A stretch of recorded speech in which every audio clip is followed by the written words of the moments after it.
premier post LinkedIn, j'ai fait 5 rendez-vous réservés direct. Et depuis, c'était ça. Le premier mois, on a eu, je crois, 35 ou 40 rendez-vous. Hop. Et on avait un gros problème de closing. On a closé qu'un seul client sur le mois. Dès qu'on l'a closé, on a arrêté l'acquisition. Mais je sais que si on s'améliore en closing, etc., on close juste même 10%, c'est pas énorme. Des rendez-vous, on peut faire rentrer pas mal d'argent, surtout que les contrats, ils sont gros. C'est ça. Les rendez-vous, on les a, la délivrabilité, elle se passe bien. Euh, Juste dans le closing, en fait, de convertir les rendez-vous qu'on a, tout ce qu'on fait en création de contenu, etc., en clients, on a un problème. Alors qu'ils viennent, ils sont chauds, hein, c'est juste après, par rapport aux objections, etc. Moi, je ne suis pas du tout vendeur, je ne suis pas closer, et j'ai du mal un peu. Mais du coup, on essaie de s'améliorer, quoi. Là, on a testé, les 5 derniers rendez-vous qu'on a eu, on a testé l'anti-vente. Et c'est là où on a justement closé.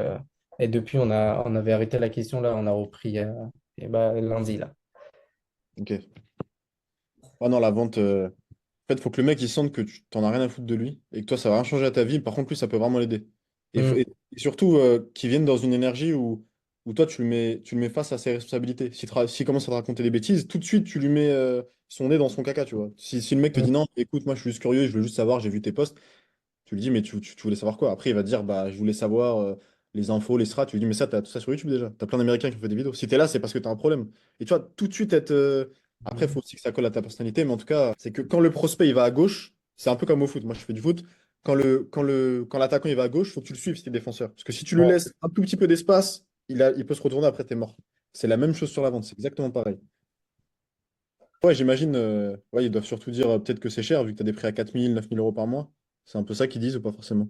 Non, c'est même pas le prix. Ce qui revient souvent, c'est que j'ai pas, ils n'arrivent pas en fait à se projeter. Je pense que c'est pas une question de valeur perçue. Ils ont la valeur parce qu'il y a des fois, ils me disent non et ils reprennent un rendez-vous après. Des trucs, des situations un peu bizarres comme ça. Du coup, je me dis que c'est pas le prix. En plus, j'annonce jamais le prix premier rendez-vous. On fait toujours un deuxième, troisième rendez-vous. Et quand j'annonce le prix après. Mais c'est souvent, ouais, je veux pas commencer maintenant. Je vais voir d'autres gens. Et au final, je sais, je suis un peu, tous ceux qui m'ont dit non, je suis leurs ads, etc. sur Ad Library et ils ont rien lancé. Il n'y a Ouais. rien, quoi. Non, je pense pas que ce soit le prix parce que en soi, tu vois, il y a dans le photovoltaïque, il y a deux types. Il y a les générateurs de leads, ceux qui vendent des leads, les fournisseurs de leads, je pense qu'il y a dans l'IMO aussi. Mm. Ceux-là, leurs prix, ils sont pas très très bas par rapport à ce que moi je propose, hein. Par exemple, ils vendent le lead, je sais pas, à 30 40 euros. Le gars qui va acheter chez lui, il va en prendre 100. Tu vois, ça va lui revenir à 4 000 euros. Tu vois. Et s'il en achète tous les mois à 100, ça fait 4 000 euros quand même. Alors que moi, je propose vraiment un écosystème, etc. Donc, je peux pas vraiment facturer moins. Et lui, il sait qu'il peut pas l'avoir à moins. C'est juste, je pense, une question de confiance, de garantie peut-être. On a testé plusieurs garanties. On teste encore. Confiance, garantie et surtout méthode de closing, quoi. J'ai un truc pour toi, parce que le closing, ça peut prendre un peu de temps à vraiment s'améliorer. Par contre, si ton problème, c'est que vraiment, ils ont du mal à se projeter, je viens de penser à de la vidéo d'un Américain que je regardais il y a 2 ans. Et en gros, lui, ce qu'il fait, c'est que c'est un papa entrepreneur, il a genre 40 ans, c'est un Américain, et lui, il explique qu'il n'a pas le temps de faire d'appel de vente. Il dit en 2024, c'est mort, moi, je fais pas d'appel de vente. C'est Hmm. soit tu payes, tu fais le virement et t'es mon client, ou soit tu pars, c'est tout. Et en fait, ce que Hmm. lui fait, c'est qu'il va prospecter les gens, et une fois que le mec, il dit, ouais, c'est OK, je veux bien en parler avec vous, il lui envoie Hmm. en Google Doc où il y a tout le pitch, en fait. Et le Ouais. mec, et en fait, il envoie Google Doc, il a tout le pitch, et le mec, il a juste à lire, en fait. Et en fait, il lui vend les 5 étapes, où il lui vend vraiment le chemin qu'ils vont traverser ensemble. Il lui vend le plan, en fait, la feuille de route. Donc, je t'enverrai la Ok. vidéo. Et, euh, et j'avais testé, ça marche bien. Ça permet vraiment que les gens, ils se projettent. Parce que sans ça, c'est vrai que le mec, il a du mal à se projeter, tu peux pas le closer. Si le mec, il se projette pas, c'est compliqué de le closer. Comme en immobilier, quand tu achètes une maison, quoi. Donc, tu me conseillerais pendant les appels de vente, le premier appel directement, de lui proposer une roadmap, un truc Ouais, un vraiment truc solide. projeté. Moi, ce que je fais, c'est souvent ça que je fais, c'est que je fais le diagnostic, je pose des questions par rapport à où ils en sont, pourquoi ça marche pas, qu'est-ce qu'ils ont essayé, etc. Et Mhm. après, je leur demande, c'est quoi ton plan maintenant? Enfin, je lui dis, tu m'as dit que, par exemple, ton agence immobilière, tu veux passer de 500 000 euros par mois à 1 million enfin, 500 000 euros par an à 1 million par an. C'est quoi ton plan? Comment tu vas arriver là-bas? Après, Mhm. souvent, il bégaye un peu. Je lui dis, non, mais genre, je précise, dis-moi ton plan. Concrètement, comment tu vas faire? Ah, bah, moi, j'ai prévu de faire des flyers, j'ai prévu J'ai un apporteur d'affaires là qui me rapporte 12 rendez-vous par mois, plus j'ai ci, j'ai ça, j'ai ça. Et après, quand il me dit ça, je lui dis, tu me permets de, ou soit je le vois, tu vois, mais tu me permets de donner mon avis franc sur ton plan. Ils me disent oui, je lui dis, franchement, ton plan, il tient pas la route. Et je vais te le démontrer tout de suite. Argument un, argument 2, argument 3, argument 4, argument 5, des trucs vraiment pertinents, sinon ça marche pas. Et ensuite, je dis, moi, j'ai un autre plan pour toi, si tu veux, je peux te le présenter. Et t'es libre d'accepter ou de refuser et de le suivre ou pas. Il me dit, vas-y. Et là, je lui présente le plan. Étape 1, on va faire ça. Étape 2, on va faire ça. Étape 3, 4, 5. Et en fait, les étapes, elles sont basées sur les problématiques qu'il m'a dit dans l'appel juste avant, sur mesure. Ouais, Et je lui dis, voilà ce qu'on va faire pour ci. Enfin, je vais te donner un exemple concret. Tu m'as dit que tu n'arrivais pas à attirer, enfin, tu n'avais pas assez de mandats pour ton agence immobilière. Moi, je sais que tu n'as pas assez de mandats aujourd'hui parce que tu n'as pas réussi à inverser la relation entre tes agents immobiliers et les propriétaires vendeurs. Ils sont tous les mêmes, ils sont identiques. Moi, je vais t'apprendre à te différencier. Je vais apprendre à tes agents immobiliers à se différencier. Et on va faire des pubs complètement différentes. Dans les pubs Google que toi, tu as déjà testé par le passé, on va pas proposer une estimation gratuite, on va proposer autre chose.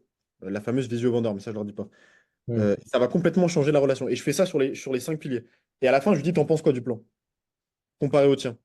Et là, il me dit, ouais, c'est vrai que c'est plus pertinent. Et après, je le pitch et je le close. ok. Ouais, c'est de faire, de lui montrer concrètement ce qu'il va avoir, quoi. Ah, Et comment et il va l'avoir.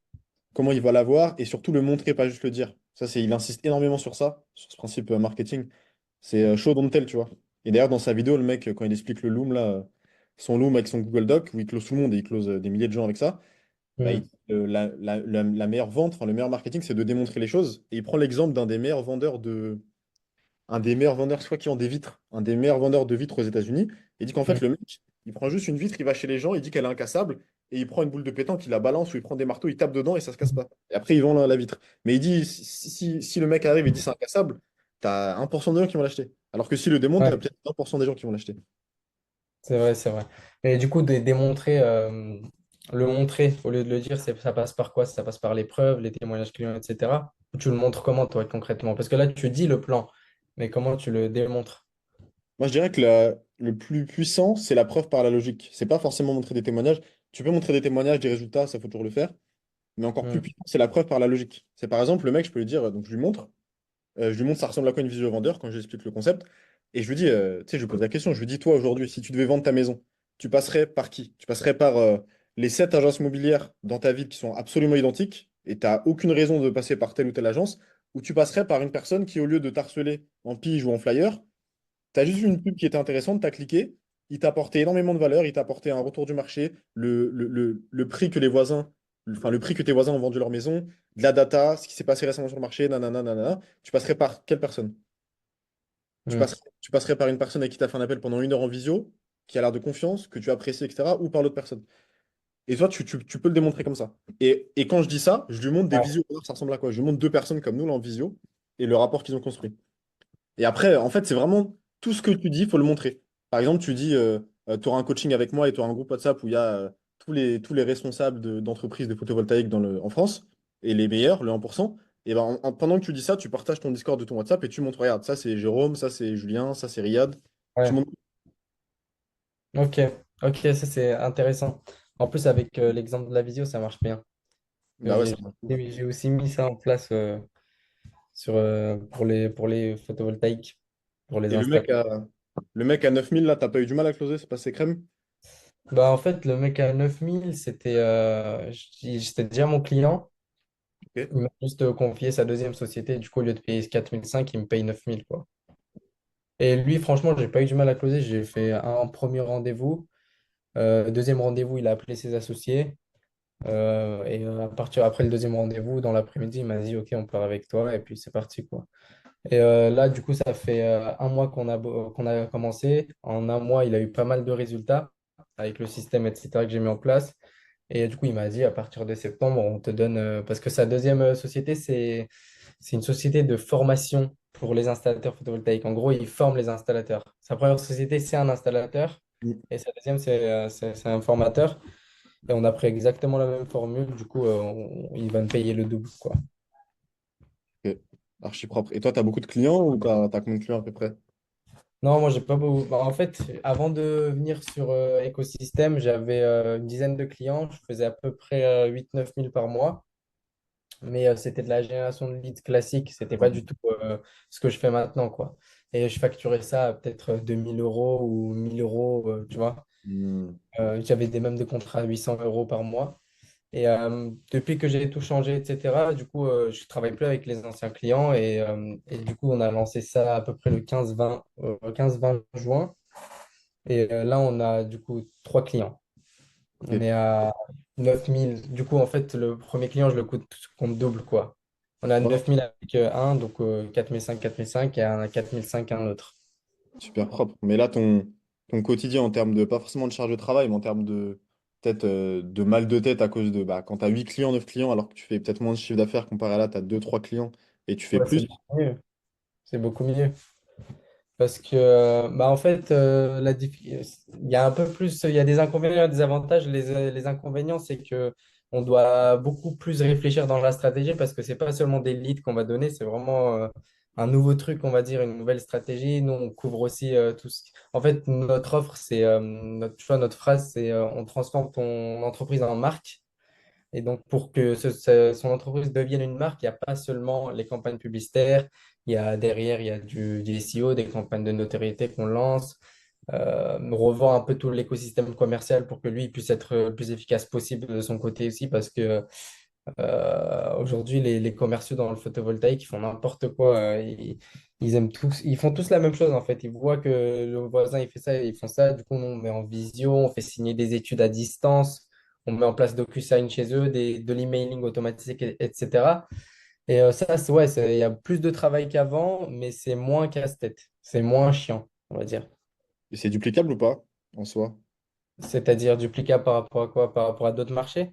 Non, sur ton propre marché, si tu as un cinquième client qui arrive, est-ce que ça te prend pas énormément de temps pour délivrer ce nouveau client, vu que tu as déjà toutes les pubs et les séquences mail, etc. Si, plus il y a en fait, plus on trouve la formule sur un élément du système, ensuite on le duplique en fait. On n'a pas besoin de partir de zéro, tu vois. Hmm. Ah, ça veut dire que tu peux scaler en vrai. Tu peux scaler. Ouais, Il faut juste pas que tu tombes dans le fait de peut-être donner trop de services. Par exemple, le SEO, etc. Il faut vraiment voir le c'est ça. 10-90 vraiment qui rapporte le plus de résultats. C'est ça, c'est ça. Faut que, en fait, là, pour l'instant, vu que c'est nouveau, j'essaye d'un peu donner de tout. Et ensuite, je vais passer certains services en done with you pour qu'il le fasse lui-même ou qu'on le fasse ensemble. Certains trucs où je peux pas, tu vois, je peux pas déléguer. Enfin, je pourrais déléguer dans mon équipe, mais je peux pas donner aux clients, comme les pubs, les campagnes publicitaires, etc., les ads sur Facebook ou même sur Google.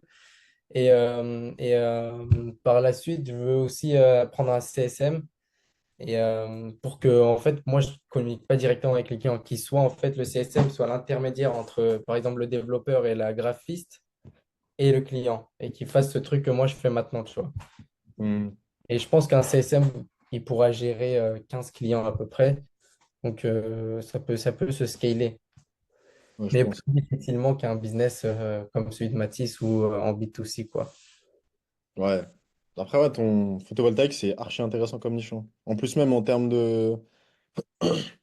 Enfin, je crois pas au karma du tout, mais en termes de d'éthique, tout ça, bah, tu fais un truc positif de ouf pour la planète et t'es pas en train de faire de la merde. Donc, ouais, et en plus, bah, tous les propriétaires, c'est des potentiels clients, quoi. Donc, en vrai, Ouais, il y a, il tu y le a- il y passes. a un il y a un gros marché, et c'est en pleine expansion en plus, là, ces dernières années, même maintenant. J'ai vu les stats. Moi, j'habite dans l'ouest lyonnais et il y a une ville à côté de chez moi, ça s'appelle Dardilly. Et juste dans cette ville, il y a trois entreprises photovoltaïques qui se créent tous les jours, juste dans cette ville. Comment elle s'appelle la ville? Dardilly, Dardilly. Ok. Et je crois en France, j'ai vu, tu sais, sur société.com, tu peux voir les stats et les télécharger, etc. Il y a 108 000 entreprises avec le code NAF des installateurs photovoltaïques. Ils sont pas tous installateurs, je pense pas. Il y en a qui sont sous-traitants, etc., juste techniciens. Mais il y a des milliers d'entreprises et il y en a tous les jours de nouvelles, quoi.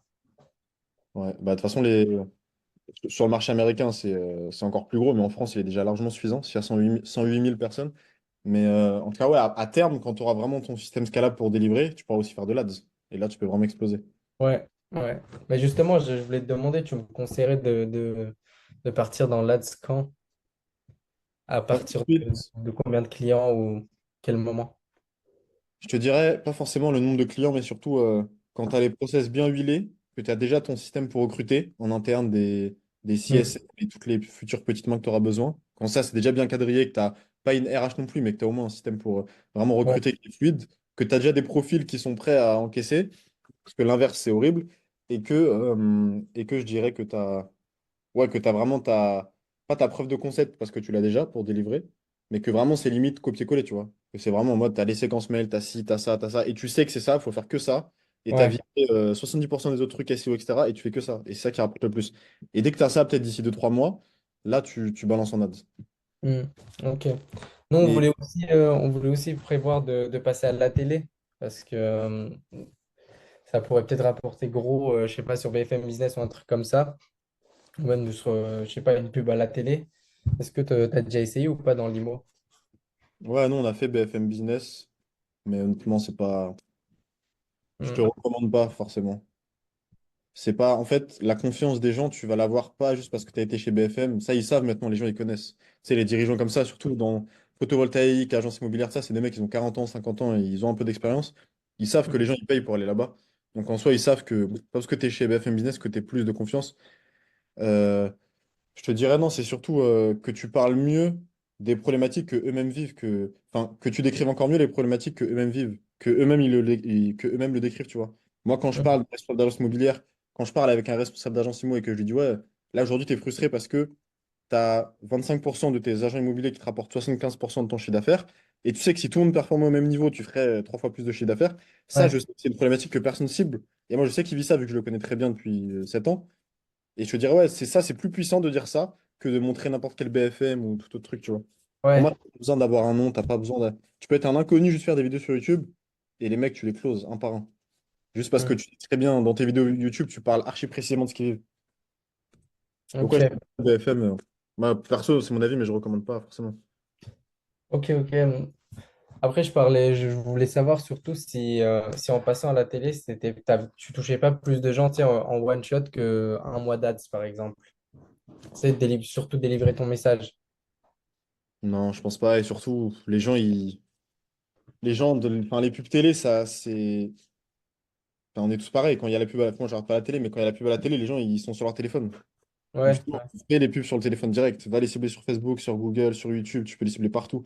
ouais, c'est LinkedIn. vrai, t'as raison. On est tous pareils, tu vois. Quand il y a les pubs qui arrivent, on est tous comme ça sur le téléphone.